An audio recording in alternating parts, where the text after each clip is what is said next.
It is match day Saturday as Austin FC plays New York City FC for the first time in club history. Both clubs had played before back in February before the 2024 season started, as both clubs played behind closed doors at Q2 Stadium, but it ended in a 3-3 draw for the two clubs. But New York City FC is the last Eastern Conference team that Austin FC will be playing, and now it's also official that Austin FC has completed the entire Eastern Conference teams they have played in their club history.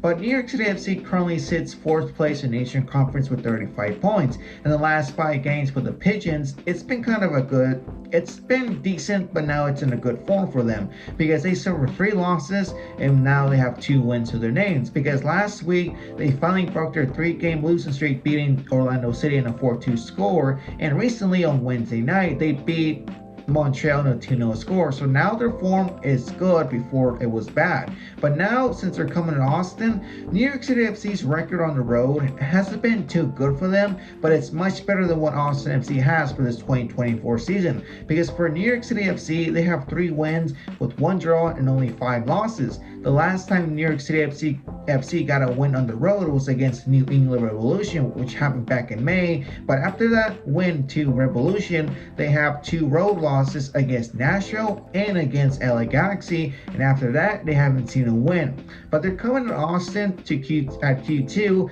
and Austin FC's record at home is surprisingly much better than what we have on the road, because our record at home is solid with 5 wins, 3 draws, and 2 losses. The last time Austin FC got a win at home happened back in May against Sporting Kansas City in a 3-2 score, but after that we haven't seen a win since that date, because we lost to Portland Timbers and we got a draw against LAFC in our last game at home. So now, can Austin FC break that drought of almost 2 months without a win? Let's see what happens, because New York City FC have scored 32 goals this season.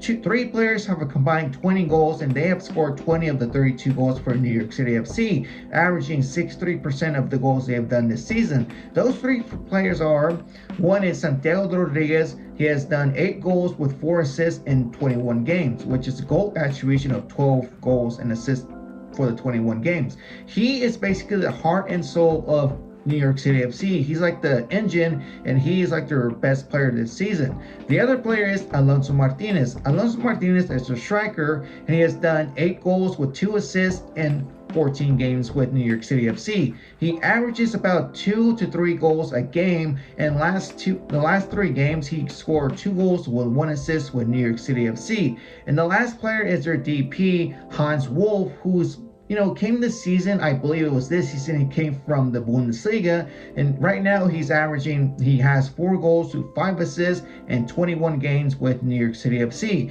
He is also a huge support at the final third of any counterattack for New York City FC. He also has a good dribbling rate of 43%. But now the question is Austin FC's defense, because in the last 5 home games at Q2, Austin FC has allowed 5 goals in the last 5 games. But in those 5 games we had, Austin FC only has 2 clean sheets, one against LA Galaxy and the other against Houston Dynamo. But also, Julio Cascante will be coming back after his time with Costa Rica and the Copa America, and he's going to be paired up with Brendan Heinzike.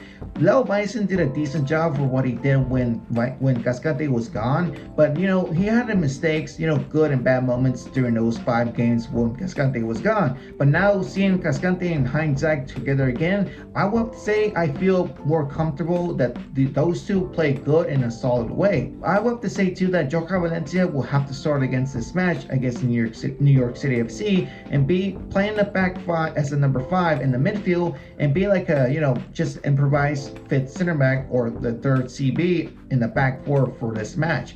But now segueing to Austin FC's attack, the problem is that we don't have a striker. We do have Zardes, but Wolf did say we might see a full 90-minute match of Zardes, because why?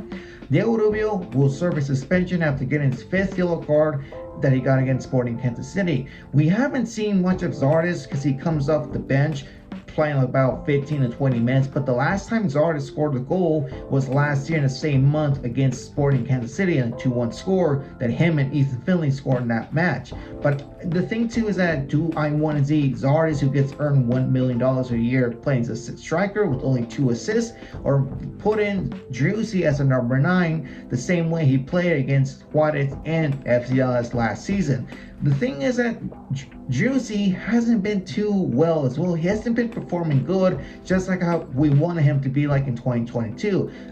But at this point, start Zardes as the number 9 and put Driussi in the 10. But those two don't share chemistry. Just like how Rubio and Driussi play, those two share chemistry, but with Driussi and Zardes, they don't. For New York City FC, they currently sit 4th place in the Eastern Conference with a minus goal difference, but they have 3 players to support as to why they sit in 4th place. 3 players are their goalkeeper, Matt Freese. He has done 84 saves with a percent of 77% of saves he's done this season with 4 clean sheets. Their 2 center backs are James Sands, who's won 43 tackles with an average rate of 74%. Then he has won aerial duels 35 times, and he has won the ball, intercepting the ball 31 times this season with New York City. The next player is his partner in crime, Thiago Martins. Martins has done 62% of aerial duels won, which is basically 32. He's 32 aerial duels he's done this season, and recovered the ball 96 times with a tackle rate of 67%.